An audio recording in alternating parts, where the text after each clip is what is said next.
हर हर महादेव, जय भोलेनाथ। नमस्कार, मैं साधना पांडे मार्गदर्शन पे आपका स्वागत करती हूँ। दोस्तों, मैं बात करने वाली हूँ संतान सप्तमी।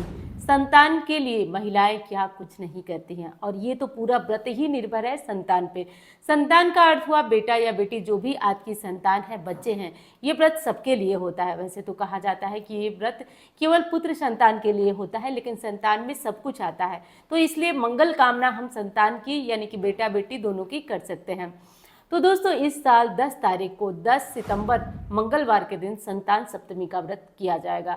संतान सप्तमी को लेकर काफ़ी प्रश्न आए हैं, कैसे पूजा करना है, पूजा मुहूर्त क्या है। तो विशेषकर सारी जो बातें हैं वो एक एक करके मैं आज इस वीडियो में बताने वाली हूँ। सबसे बड़ी चीज़ है दोस्तों कि संतान सप्तमी का व्रत इस साल उठा सकते हैं या नहीं। तो जो लोग करना चाहते हैं, संतान के रवैये से परेशान है, संतान की किसी भी गतिविधि से परेशान है, संतान पढ़ने में कमज़ोर है, संतान के कोई रोग है, कोई बाधा है, कोई दिक्कत है, तो आप इस व्रत को कर सकते हैं।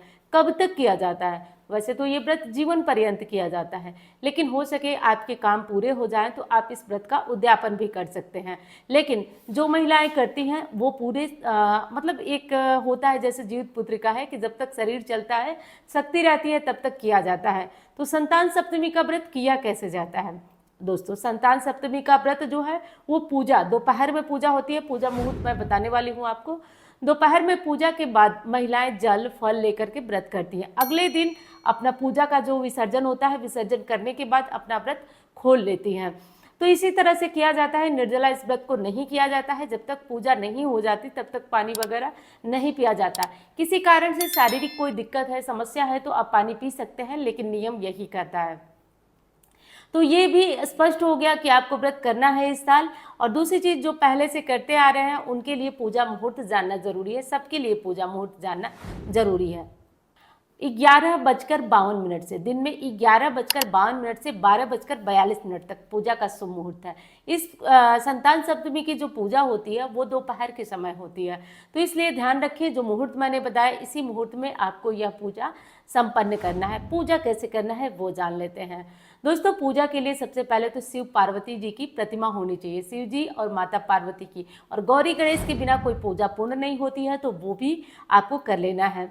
इस व्रत में संतान की सलामती के लिए प्रार्थना करके चांदी का कड़ा चढ़ाया जाता है, और उस कड़े को बाद में पूजा होने के बाद स्वयं धारण किया जाता है। और इस कड़े को 5 दिन, 7 दिन या फिर अनंत चतुर्दशी के दिन महिलाएं उतारती हैं, और फिर उसे जैसे अपने कीमती ज्वेलरी वगैरह को संभाल के रखा जाता है, उस तरह इस कड़े को भी संभाल के अपने अलमारी में, लाकर में ज्वेलरी के साथ रखा जाता है। अगले साल इस कड़े को फिर से गाय के दूध, गंगा जल से धोकर के फिर से पूजा में प्रयोग किया जाता है। तो ये विशेष नियम था। जो कड़ा नहीं बनवा सकते या जिनके पास कड़ा नहीं है, वो इस स्थान पे रेशमी धागा या जो कलावा होता है उस धागे का भी प्रयोग कर सकते हैं। अब चलिए पूजा विधि जान लेते हैं। पूजा के लिए शिव पार्वती जी की फोटो होनी चाहिए। गौरी गणेश, जैसे कि हर पूजा में बताती हूँ, गौरी गणेश बना लीजिए। एक कलश रखिए। कलश को दीप कलश रखा जाता है। तो कलश के जैसे तैयार किया जाता है, मौली गले में बांधिए, सिक्का सुपारी डालिए, दीप कलश तैयार किया जाता है। कलश विशेषकर इसमें मिट्टी का रखा जाता है। हो सके, संभव हो तो मिट्टी का रखिए, नहीं तो आपके पास जो भी बर्तन हो उसमें आप स्टील का छोड़ करके कलश बना सकते हैं।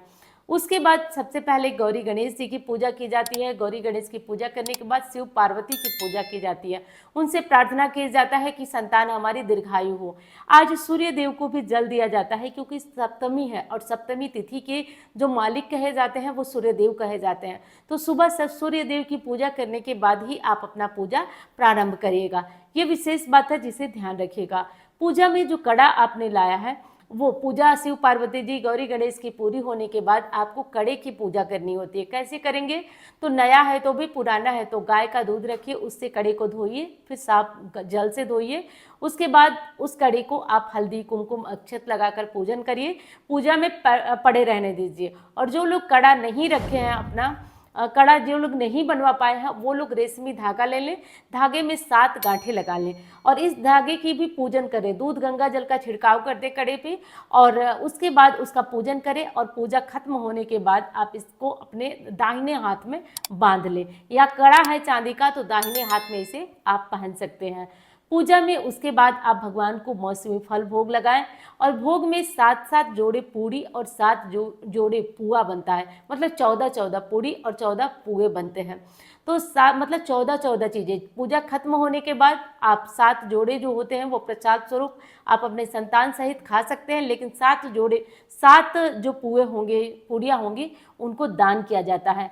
श्रृंगार सामग्री भी इस व्रत में चढ़ाई जाती है माता पार्वती को। तो जो श्रृंगार सामग्री है, चढ़ाई हुई श्रृंगार सामग्री पूजा खत्म होने के बाद आप किसी ब्राह्मण को या ब्राह्मणी को दान दे दें और उसमें कुछ प्रसाद के स्वरूप अपने लिए निकाल के अवश्य रखें। तो इस तरह से करके आपको पूजन कर लेना है। और दोस्तों, वीडियो कैसी लग रही है बताइएगा ज़रूर। अच्छी लगे तो लाइक करिएगा, चैनल को सब्सक्राइब नहीं किया आप अब तक तो ज़रूर कर लीजिएगा। इस व्रत की इस जो संतान सप्तमी था, बहुत सारे कमेंट आ रहे थे कि दीदी हम लोग तो खोज रहे थे कि आज संतान सप्तमी की वीडियो आएगी, लेकिन नहीं आई।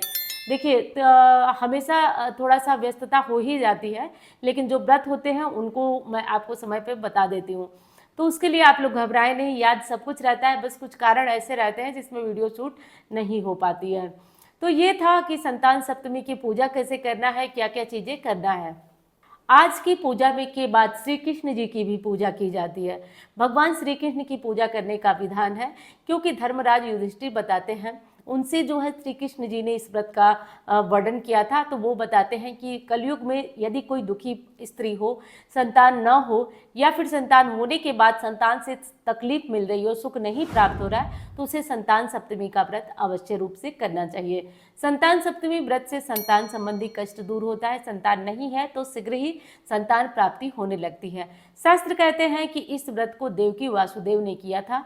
जब उनके पुत्र बार बार जो है कंस कारागार में ही मार डालता था, तो पुत्र की सलामती के लिए इस व्रत को किया था। तो इसलिए इस व्रत की महिमा बहुत ज़्यादा बढ़ जाती है। संतान सप्तमी व्रत करने में आपको सुबह सवेरे सूर्य को जल देने के बाद आदित्य हृदय स्तोत्र का भी पाठ करना चाहिए।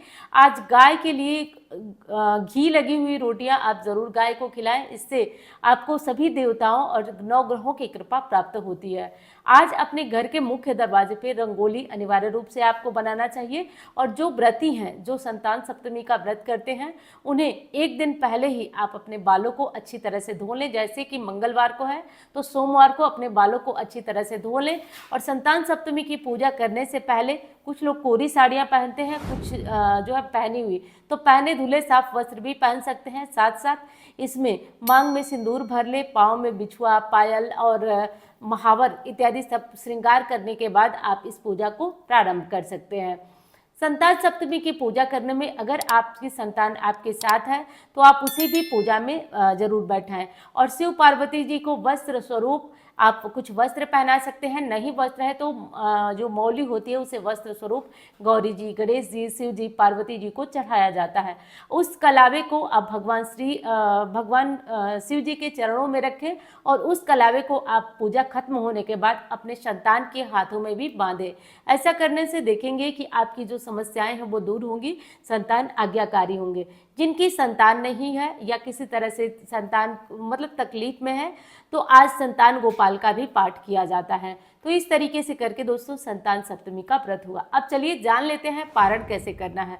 पूजा खत्म होने के बाद जो मीठे प्रसाद, अनाज नहीं, जो प्रसाद मीठे में जैसे मिश्री या फिर कुछ मिठाइयाँ जिसमें अनाज ना हो, आप शिव पार्वती जी को चढ़ाया, उसे पानी से जो है पानी मतलब पी करके उस प्रसाद को खा करके और अपना व्रत जो है खोला जाता है।